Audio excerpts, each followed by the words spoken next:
Yeah, I have very young kids. So whenever I work, they are curious to see what their father is doing. So they come and sit on my lap and do some pressing of the keys and do mouse movements and things like that. But I take it as an opportunity to teach them something like, okay, what the mouse is, what the display is, and how the mouse movement happens, different key presses and things like that. So they naturally get inspired to use and create tech. One other thing is my elder daughter recently started playing chess. It's a sport where you can get a lot of help from computers. So she's learning certain things from the laptop and from the phone.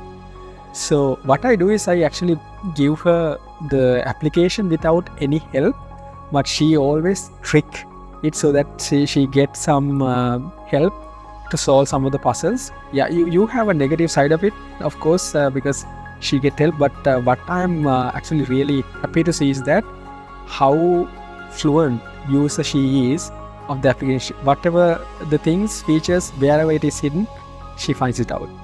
So this is the way I inspire my kids to get involved with in technology and how to use it.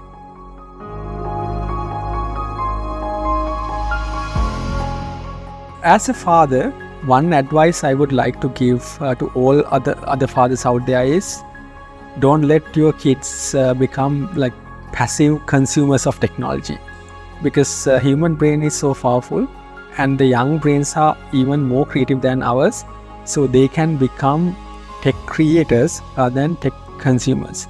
So some of the things I do whenever, even when they watch a video or play a chess game or something like that, I encourage them to explore it rather than becoming a passive consumer.